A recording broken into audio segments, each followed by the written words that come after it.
में हमें बोला कि आप मेरा फॉर्मेट में इतना सरना लिखिए कि जैन से ज़्यादा होना चाहिए। हमने लिखा और लिखाया और लोगों ने अवेयर हुए और 39 लाख जो जैन का है 44 लाख सरना लिखा गया। अब गवर्नमेंट मजबूर थी कि अब उसको उसकी हमारी फंडामेंटल राइट के तहत, हमारे उस संविधान के तहत उसको देना ही था, आर्टिकल 13 के तहत उसको देना ही था। सुप्रीम कोर्ट में भी जाएंगे तब भी उसको देना पड़ेगा, इसीलिए उसने क्लोज कर दिया। 21 में अब उसको कैरी ऑन ना हो सके, बंद हो जाए, ना रहे बांस ना बाजे बांसुरी।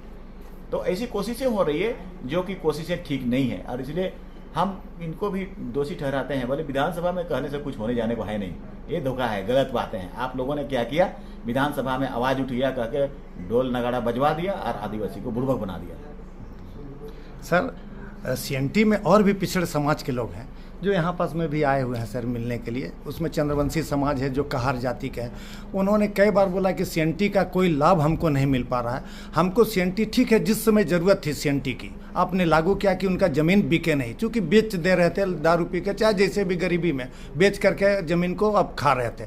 परंतु अब परिस्थिति बदली है, अब लोग पर सीएनटी का उनको लाभ नहीं मिल, बोलते हैं हमको सीएनटी का लाभ पूरा दीजिए और न तो सीएनटी से हटा दीजिए। इस पर आप क्या कहना चाहेंगे जो सर? सीएनटी एक्ट है अंग्रेजों के द्वारा उस समय बनाया हुआ कानून है जो रेंट कलेक्शन के लिए बना हुआ था और इसीलिए उस समय जमींदारों को अधिकार दिया गया था। अब आज़ादी हो गई तो आज़ाद देश में हम उन लोगों को सीएनटी एक्ट के दायरे में आने वाले लोगों को डेवलपमेंट कैसे करेंगे। आप उसको लोन नहीं दीजिएगा तो उसके रोड किनारे बड़े बड़े घर जमीन है, उसमें घर नहीं बनेगा, इंफ्रास्ट्रक्चर नहीं होगा, तरक्की कैसे होगा।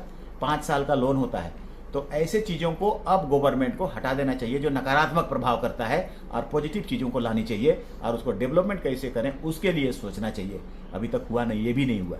सर 7 जिलों में भी झारखंड में पिछड़ी जाति बहुत सारे लोग निवास करते हैं, सीएनटी में भी आते हैं, शूद्र कहलाते हैं। उनको आज तक कोई लाभ नहीं मिला है। लोहरदगा है, रांची है, गुमला है, सिमडेगा है, लातेहार है। 7 जिला में शून्य आरक्षण है पिछड़ों के लिए। मैंने इस बात को कहा उस दिन कि हम लोग पूरी तरह से समर्थन में हैं।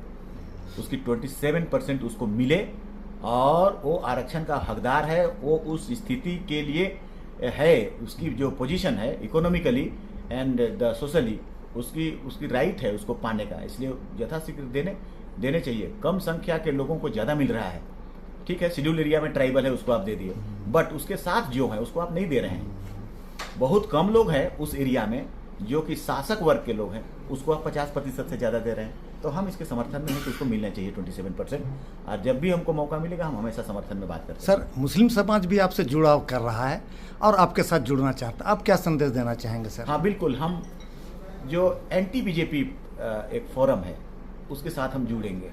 हमको बीजेपी से कंटेस्ट है, बीजेपी को हराना है, तो जाहिर है एंटी बीजेपी जो फोरम है उसमें मुस्लिम भी आते हैं और मुस्लिम को इसीलिए हमारे साथ जुट करके हम भी कोशिश करेंगे कि वो जुटे हमारे साथ और सब मिल करके हम लोग बीजेपी को हराएं। भविष्य की क्या रणनीति होगी सर आपका?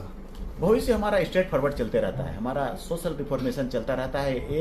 ये पॉलिटिकली तो जब आता है, क्योंकि अगर हम पॉलिटिक्स में नहीं आए तो मेरी सोशल रिफॉर्मेशन जितना किया हुआ रहता है वो फिर डिवीजन हो जाता है।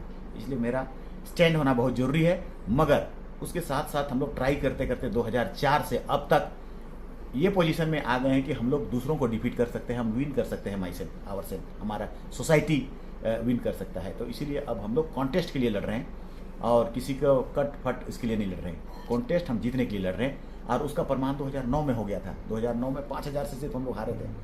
तो अब 2009 से ये साल है 15 ईयर्स, 15 साल में स्थिति और बेहतर हुई है, अवेयरनेस और बढ़ा है। हम बेहतर करेंगे, ठीक करेंगे, संभावनाएं हैं एकदम ऑफकोर्स। ठीक। बात करने के लिए बहुत बहुत धन्यवाद सर।